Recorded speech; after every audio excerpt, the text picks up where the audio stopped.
கேள்வி ஒன்றாக இருந்தாலும் பதில் எப்படியா இருக்கும், ஆளுக்கு ஏற்ற மாதிரி மாறுபடும். நேரில் வந்துட்டா என்ன பண்ணிடலாம், எல்லா கேள்வியும் கேட்டு தெளிவாக, அதுக்கு தான் சத் சங்கம். என்னுடைய நோக்கம் எல்லாம் மனிதர்கள் எல்லாம் மகிழ்ச்சியாக இருக்கணும், அவ்வளோதான். நான் விஜயெல்லாம் எங்கே இருக்குது, ஒரு விஜய் தான், விஜயகுமாரி, விஜயலதா. பைத்தியக்காரனுங்க என்ன சொன்னு பசி தான் சாப்பிடுது, உள்ள ஒரு விட்டமின் மினரல்ஸாக மாறிட்டு போகுது. நான் விஜய் எது, கறி மீன் முட்டை நான் விஜய். விஜய் எந்த காய்கறி, அரிசியை வச்சா புழு வந்தது, அரிசி விஜயா நான் விஜயா.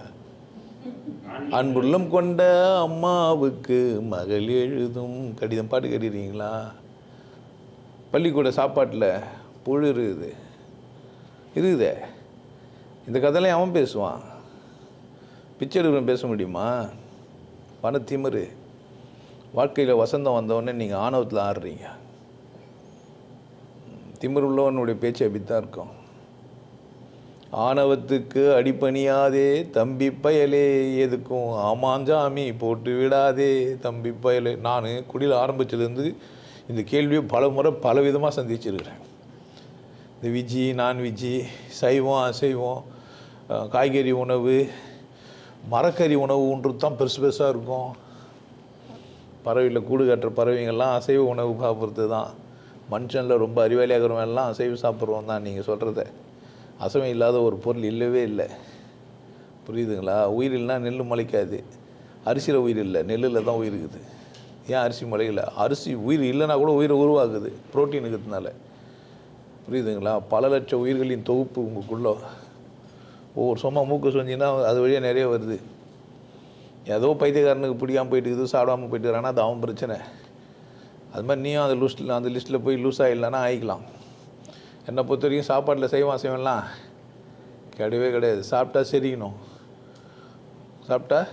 சரியணும், நீங்களாம் மாறிட்டோம். ஒரே நெல்லை எல்லாருக்கும் போடுங்க, காக்காவும் குருவியும் ஒன்றாலாம் ஆகாது. சாப்பிட்றதுனால காக்கா குருவி ஆகிடுமா? லவ் பேர்ட்ஸு வாங்கின்னு வந்து வச்சேன், தென்னை மட்டும்தான் வச்சேன், முட்டை அது ஒன்று தான் போச்சு. ஒவ்வொன்றும் ஒரு கலரில் இருக்குது. அந்த லவ் பேர்ட்ஸுக்கு அறிவு இருக்குது பாரு. தெனை சாப்பிச்ச ஒரே மாதிரி குட்டி அது தானே போனா கேரமோ. நம்மளே பாருங்கள் அப்படி சுற்றி மூஞ்செல்லாம் எப்படி இருக்குதுன்ட்டு ஒரே மாதிரி ஆகுது.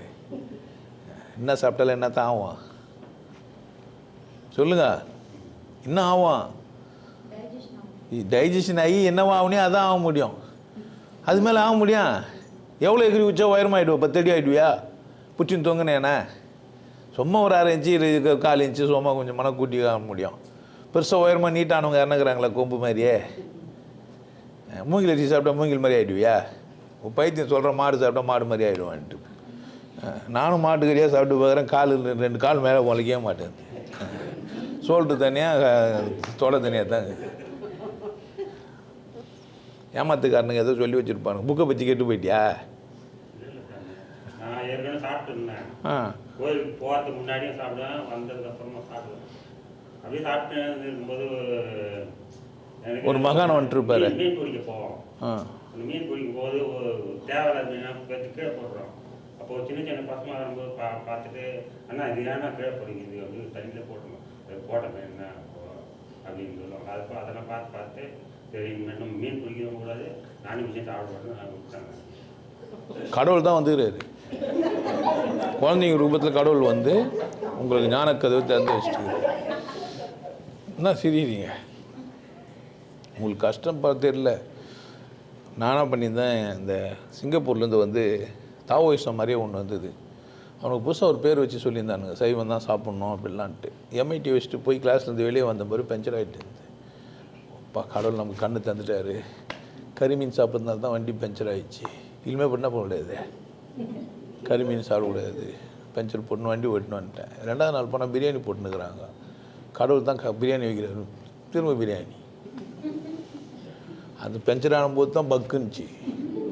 மனுஷன் பலகீனமாக ஆகும்போது என்ன ஆயிடுறான் அப்படின்னு கேட்டிங்கன்னா, எதனா கருத்து சித்தாந்தத்தெல்லாம் உள்ள தள்ளிடுறான். ஏழ்மை நிலை வந்துச்சுன்னா எதனா சொன்னால் என்ன பண்ணுவீங்க? இதுக்கு தான் நம்ம ஏழைக்கிறோம் போல் அப்படின்னு நம்மளே நினச்சிப்போம். பிரச்சனை எங்கே அப்படின்னு கேட்டிங்கன்னா, ஒரு ஸ்ட்ரகிள் ஆகுது இல்லை, அந்த நேரத்தில் நம்மனா இதுனா நம்ம அறிவெல்லாம் கெட்டு குட்டி சவராக போயிடுது. நம்ம கடவுள் குறுக்க வந்துடுற மாதிரி வந்து எதனா சொல்லிட்டு போயிடுவானுங்க. அத்தனையும் சாத்தானுங்க, உஷாராக இருக்கு. சாப்பிட்டா செரிக்கும். புரியுதா? மீன் ஏன் வெளியே போட்டீங்க? உள்ளே போட்டு வளர்ந்துருக்கும், பெருசான பேர் பிடிச்சிருக்கலாம்ல. மீன் திரும்ப வந்து கடிச்சு திரும்ப வந்து மாட்டான்டா, அது நமக்கு வெறுப்பேற்றுறாங்க. பெத்தியா அப்படின்னா என்ன பண்ண, எது வெறுப்பேற்றுதோ எது சரி கிடையாதோ அது என்ன பண்ணுவாங்க, அஞ்சலைன்னு ஒரு மீன் இருக்குது, மேலே வந்துச்சுன்னா 5 தூக்கி விசிறி வச்சுருவானுங்க. பல்லும் இருக்கும், பாம்பு மாதிரியும் இருக்கும். அது அஞ்சலை மீனுன்ட்டு ஒன்று, மீன் பிடிக்கிற வலையில் அஞ்சலெல்லாம் வந்துச்சுன்னா தூக்கி விசிறி அடிப்பாங்க. ஆமை வந்துச்சுன்னா தூக்கி விசிறி வச்சுருவாங்க. கரெக்ட் தானே? அப்போ உங்களுக்கு வேண்டாத தானே விசிறி வச்சிங்க. சாத்தான் வந்து என்ன சொல்லிச்சு பேத்தியா? அப்படிலாம் கிடையாது. கல்கத்தாவில் இன்றைக்கும் கடல் புஷ்பம்னு சாப்பிட்டுங்கிறாங்க. நம்ம விவேகானந்தரை விட நீங்கள் பெரிய ஆளா? சிக்காகோவில் போய் பேசிட்டு வந்துக்கிறாரு. அவர் மீன்லாம் சாப்பிடாருன்னா சொல்கிறீங்க. உங்களுக்கு யாருன்னா மீன் சாப்பிட்டாங்கன்னு சொன்னால் தான் நீங்கள் சாப்பிட போகிறீங்க, அப்படி தானே? இன்கேஸ் விவேகானந்தர் சாப்பிட்லாம் கூட நான் என்ன பண்ணியிருப்பேன் நினைக்கிறீங்க? அது விவேகானந்தர் பிரச்சனை. ஏன் பிரச்சனை என்ன? வசதி தான் காரணம். புரியுதா? பிச்சைத்தான் என்ன பண்ணுவேன்? தட்டில் ஊற்றி தானே சாப்பிட்ருப்ப. யோசித்து பார்த்து பேசு. நமக்கு ஒரு வசதி வந்த உடனே ஒரு திமிரு வந்துடுது. மேடெல்லாம் சேர் ரெண்டு சிங்கம் யானை எல்லாம் வச்சுட்டு உடனே இஷ்டத்துக்கு பேசுறது. அப்படி தானே இது இல்லையா? இஷ்டத்துக்கு தானே இப்போ வந்து திமிரு வரும். அமெரிக்காவுக்கு போயிட்டு வந்துட்டோம்ல, ஆமாம், யூஎஸ் ரிட்டர்ன், லண்டன் ரிட்டர்ன் மாதிரி இப்போ யூஎஸ் ரிட்டர்ன். லண்டன் ரிட்டர்ன் தான் நான் already. Paris return, London return, சிறைச்சாலை ரிட்டர்ன். நான் 70 days கூப்பிட்டு வச்சு பாடநத்தி அமைச்சிக்கிறாங்க. சாப்பிட்டா சரி, இதுனா அது உணவு. உணவில் சைவம் அசைவம் கிடையாது. சைவம்னா கடவுள் வேறு, நான் வேறு.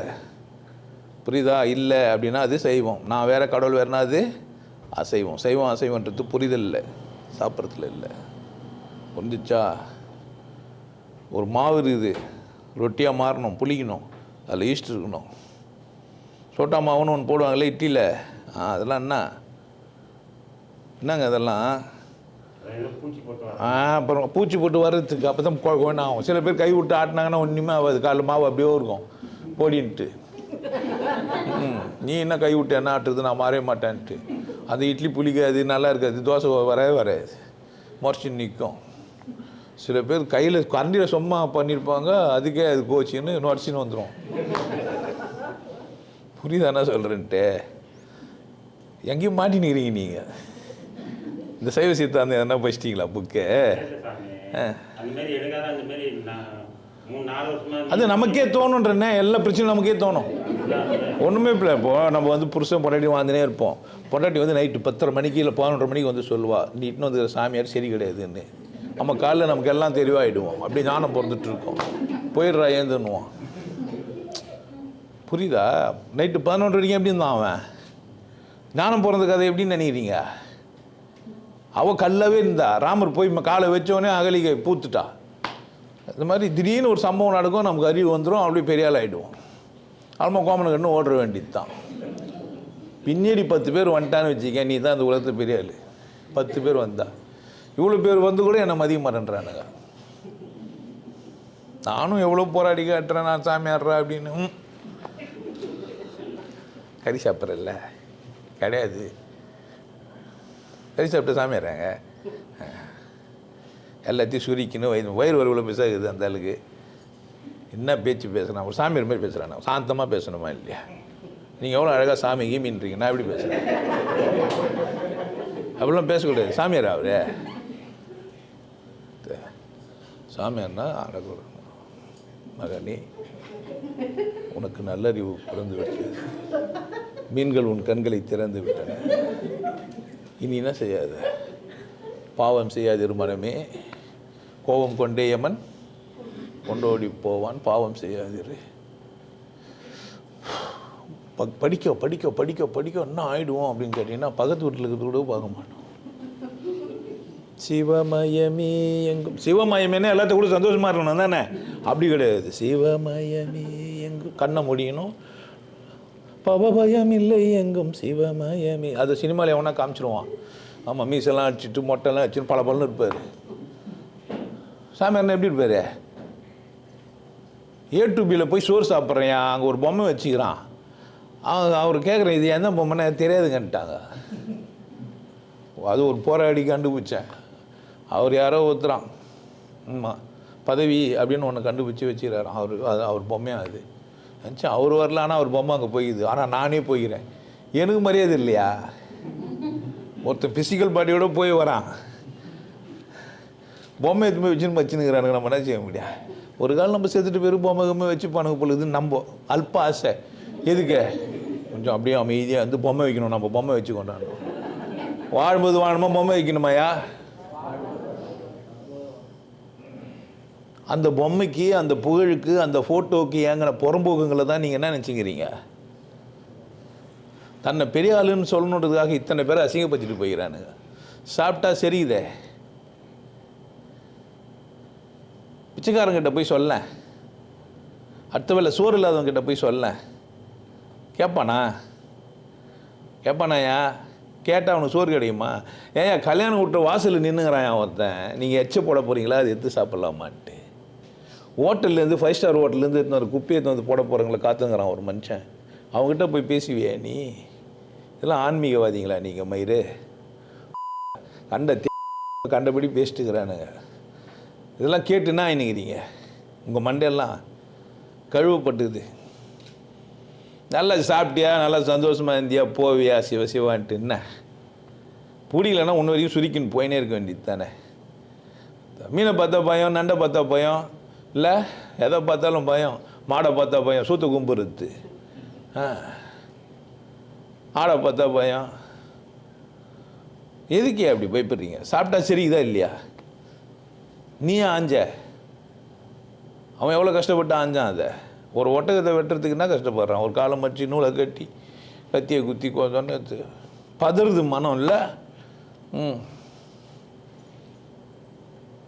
பசியத்தான் வராது. அதெல்லாம் பசி வந்துடின்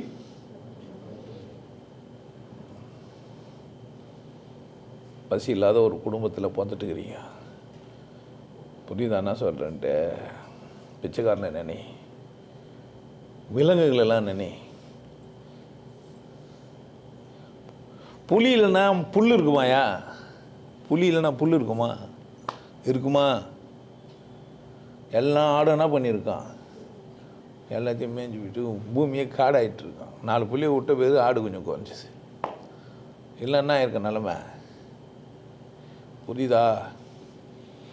உனக்கு சாப்பிடாத விலையேறிட்டு போகுது. நான் தயவு செய்து எல்லாருக்கும் சொல்கிறேன், யாருக்கெல்லாம் பிடிக்கல அவங்க தயவு செய்து என்ன பண்ணாதீங்க. சாப்பிட்ற என்ன மாதிரி ஆளுக்கு விலையேறினே போகுது. இந்த ஊரில் சிக்கன் விலை கம்மி, அந்த ஊரில் சிக்கன் விலை கம்மி, இங்கே தான் சிக்கன். பீஃப் தான் அங்கே காஸ்ட்லியஸ்ட் உணவு. அதுவும் ஸ்டீக்கு எனக்கு சரியாக வாயில் வரல கரெக்டாக. ஸ்டீக்காங்க அது ஸ்டீக்கு. ஆனால் எழுதும்போது ஸ்டேக்குன்னு ஆகிட்டு சொல்லும்போது ஸ்டீக்குன்றானுங்க. ஏன்டான்னா அதெல்லாம் விட்டுடணுமா? ஜோசுன்னு ஆகிட்டு ஓசுன்னு படின்றானுங்க. நம்ம இங்கே அண்டான்னுங்கிறோமா, ஓண்டான்னுங்கிறோமா? இங்கே ஓண்டான்னுங்கிறோம், அங்கே காரெல்லாம் அண்டாவான். அது அது அண்டான்றேன்னா அண்டான்றீங்க. ஓண்டா தானே? அண்டாயா? ஓண்டாவா? செய்வோமா சாப்பாட்டில்?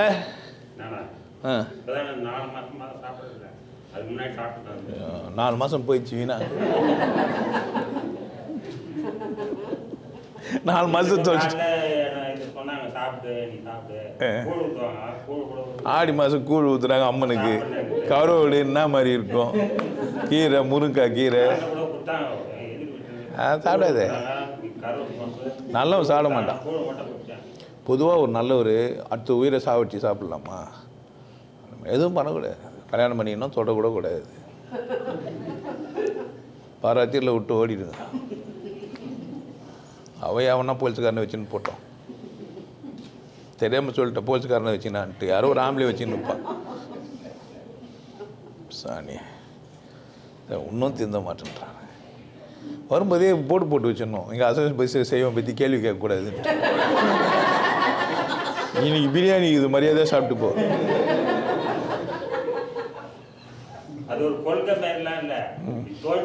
தோணக்கூடாது.